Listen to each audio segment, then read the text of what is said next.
Hello guys, I'm back, and today I have a special video for you. Recently in a game of zombies, I noticed a small detail, one that eventually would lead me down a rabbit hole full of secrets, clues, hidden text, and a whole lot more.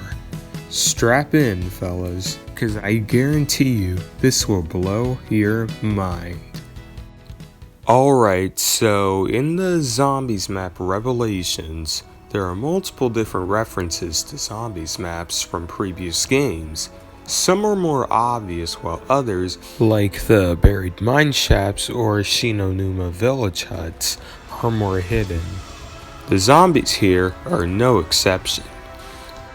For instance, the zombies that have a dress, suit, or tie on are from Shadows of Evil. The ones with white lab coats are from ZNS or Ascension. The bony ones with the gas masks on are from Origins, Richtofen.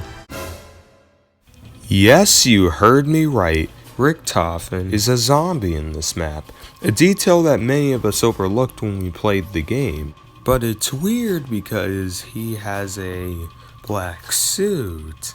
Also, there's a Russian zombie model too, which looks very similar to Nikolai and doesn't match anything Gorod Krovy.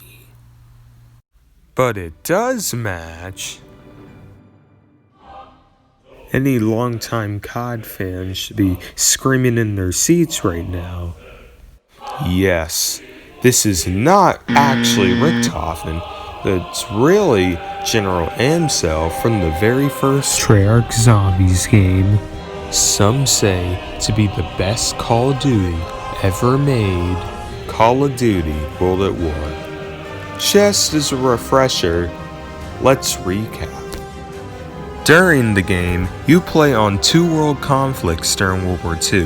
The first being in the Pacific Theater, fighting against the Japanese as an American Marine. But we'll get to that. More importantly, later you end up playing as a Russian soldier named Dmitry Petrenko, who just got most of his comrades killed during the siege of Stalingrad, leaving him and a skilled sniper / submachine gunner Sergeant Renzov as the only survivors. Together, they regroup with the rest of the Red Army to fight to Berlin, to take revenge against the empire that oppressed them, sacrificing blood, sweat, and tears, cheating death many times. Sounds like a heartfelt, inspiring war tale, but what does this have to do with zombies, you may be asking? Well, during the first mission when they meet, titled Vendetta, one of your main goals is to assassinate General Amsel, a German who was responsible for much of the quote-unquote cold-blooded murder of men, women, and children. Not just here, but throughout the motherland. Although there is no real-life General Amsel, it seems quite similar to Richtofen's biography description in the game. Quote, "Beware the dock. A message that was scrawled across the walls of every town under Axis control. Starvation may cripple you, dysentery may wreck you, and gunfire may rip the flesh from your bones, but beware the dock." With this information, it's safe to say Amsel's actions in-game are very similar to what Richtofen's description says. What about Nikolai though? Why is his character model so similar to the Russian zombie we see in-game? Well, in World at War, Nikolai also had a doppelganger, Chernov. Chernov was Renzov's flag bearer, seen later in-game. However, Chernov was often seen as too weak by Renzov and constantly belittled and criticized for writing in his journal. Perhaps a reason why Nikolai has a thing for poetry? A little learning is a dangerous thing. Drink deep, or taste not the Pierian spring. So goes the poem.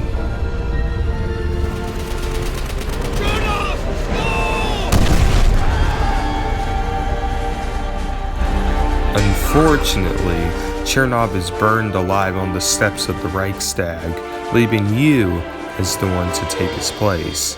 Seems quite similar to what Nikolai says when killing with the flamethrower, dating all the way back to Doris. You know, I was on fire once. It was no fun. Now, of course you could argue that back then they looked so similar because Treyarch didn't have their own budget for zombies yet, so they had to reuse character models. However, as the years have gone by, the bridging of the two lores have grown stronger and stronger, and now you see references to zombies everywhere.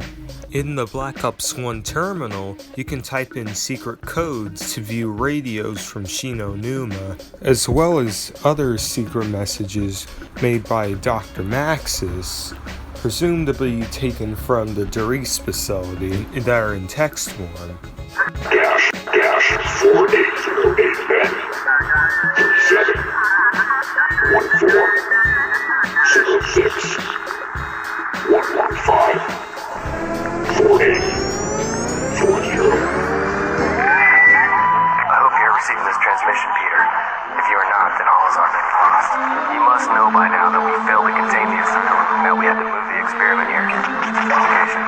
The numbers will guide you. The giant must remain. All costs. Repeat. Doris must remain safe at all costs. The DV2 experiments continue. Our only advantage now. Find Dr. Maxis. They may know what's going on. The use of drone 115 is dangerous at best. I'm not sure we care. Some of our best people. I hope you get this. I hope it hasn't happened there too. But I'm almost out of hope. 60 54 06.96 101 55 44.94. Which would make sense, as after the war, both the US and the Soviet Union went to certain Group 935 bases to extract information. Explain why you see blueprints, posters, and teleporter frames in 5 and Ascension.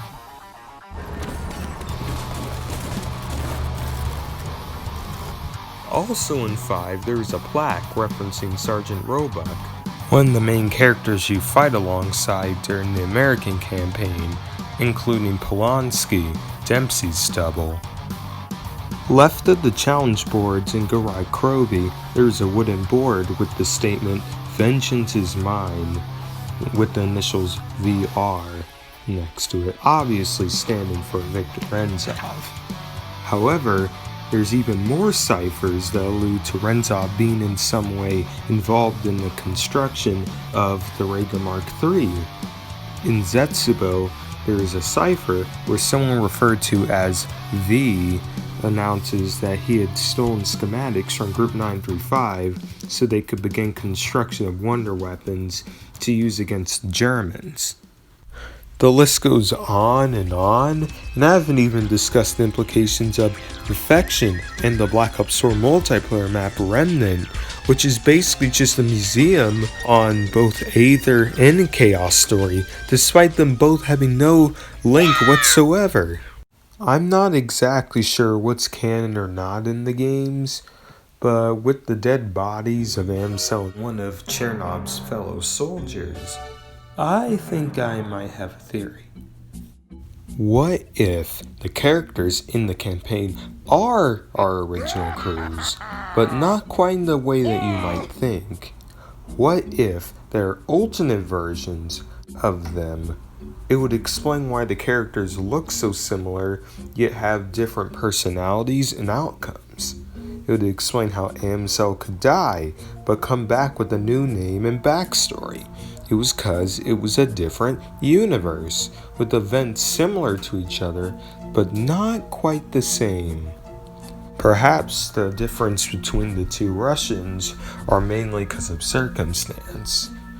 While Nikolai went into an alcohol-induced depression because of the loss of his family, perhaps because Chernobyl never had those experiences in his life, he was able to turn into a more stable person in the end.